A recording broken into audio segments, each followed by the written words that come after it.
the 31st of March. The Duke and Duchess of Sussex will officially step back from royal duties from the 31st of March, according to a spokesman for the couple. They are currently in this so-called transition period, during which the details of how it might work are being thrashed out. We have been led to believe today, although not confirmed by Buckingham Palace, that they are to lose the right to use royal in their title, Sussex Royal, their website and their Instagram account.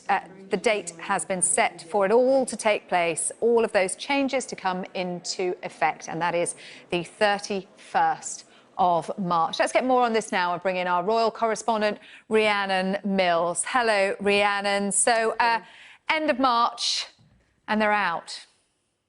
That's right. So, of course, what was it? A few weeks ago now, we were told that all of the members of the royal family had come together. They'd had that meeting in Sandringham, and they had agreed that, yes, Harry and Meghan could embark on this new path, this new independent life that they wanted, away from royal duties. But there was still a number of different issues that we were still waiting for answers on. So, for example, they said back then that this would all start in spring 2020. As you said, we now have a definitive date for that. It says this will all take effect on the 31st of March.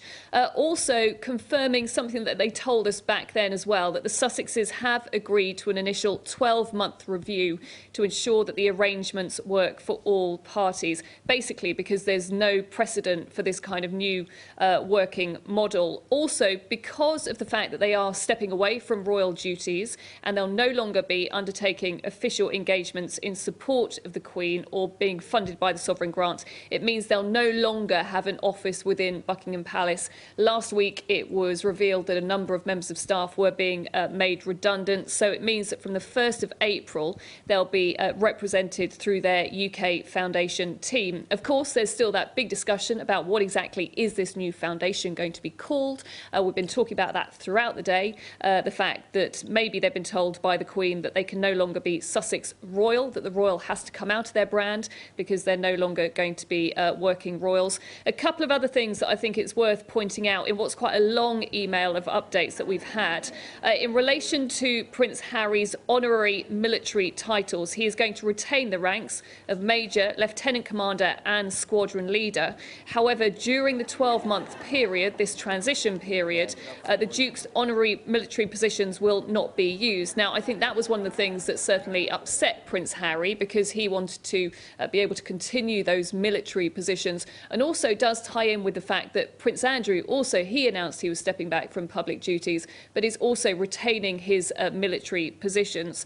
We also now have a time frame of the last engagements, really, that Harry and Meghan are going to carry out as working royals. They start with an engagement on the 28th of February, where Prince Harry is going to drop into a recording session alongside some Invictus Games competitors. There's then a number of other engagements, and it culminates in the 9th of March, which is the Commonwealth Service, where they will join the Queen and other members of the family for that Commonwealth Service at Westminster Abbey. So that will be the first time that we see Harry and Meghan publicly alongside other members of the family. So certainly the optics around that will be fascinating.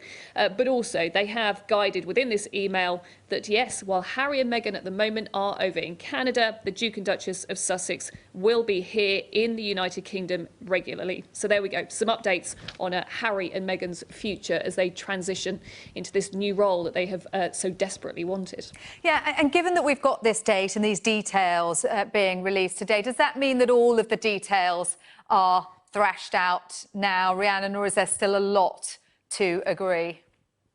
I think for me what is fascinating is within this, yes, they talk about the spring 2020 transition taking effect on the 31st of March, but also it goes on to say there is no precedent for this new model of working and eventual financial independence. So we are still going to have that initial 12-month review to see whether this is working on both sides.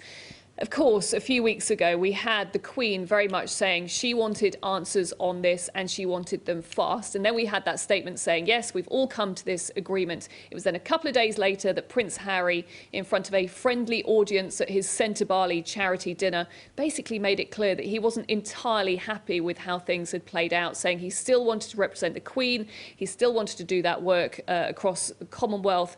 So I think there are still things that need to be ironed out. And of course, as I've been talking about right throughout the day, one of the big things is that Sussex royal brand. How on earth do they try and go out into the world and make money without it being seen that they are trying to draw and make money off being members of the royal family? One thing also I didn't mention earlier is it has been confirmed that while they're not going to use their HRH styles, they will still be retaining those, and they'll continue to be known as the Duke and Duchess of Sussex. There was a little bit of confusion when it was announced this new kind of working partnership, this new working way forward, what exactly they were going to be known as, with a few problems with maybe a comma being in the wrong place and Meghan being styled as a divorced woman. So now the titles are being confirmed that they will still be known as the Duke and Duchess of Sussex. But I think going forward, they will still be judged. Yes, they're not going to be working royals, but they are still members of the family. And as the Queen in all her statements has made clear, they are valued members of the family. So they will continue to be judged on that benchmark.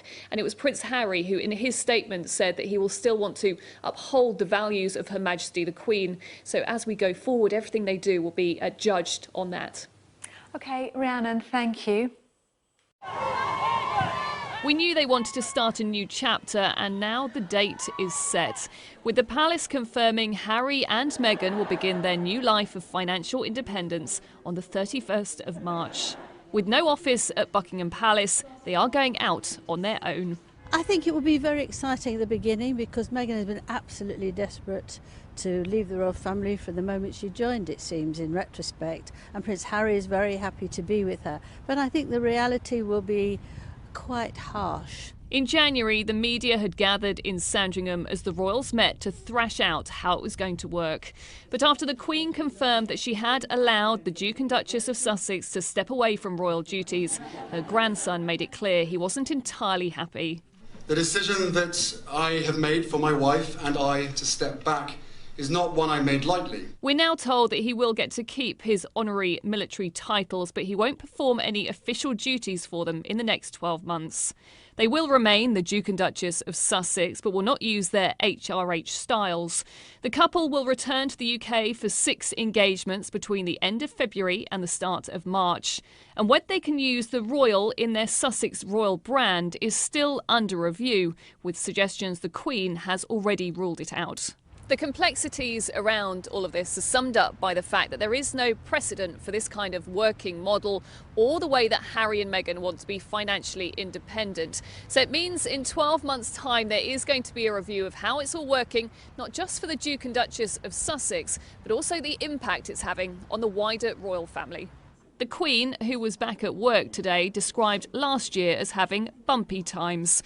2020 got off to a turbulent start with Harry and Meghan's announcement, but also the ongoing questions for Prince Andrew about his links with convicted sex offender Jeffrey Epstein, which meant that his 60th birthday celebrations, while marked with bells at Westminster Abbey and a post on the royal Twitter account, was more low-key than you might usually expect. I'm very sorry to see him in this situation, but there'll be no place for him in public life and no real role within the royal family unless he deals with this Jeffrey Epstein affair. There is now some clarity around Harry and Meghan's future. Like last year, they'll attend the Commonwealth Day service on the 9th of March. They may be leaving the working firm, but the Queen has made it clear they are still valued members of the family. Rhiannon Mills, Sky News.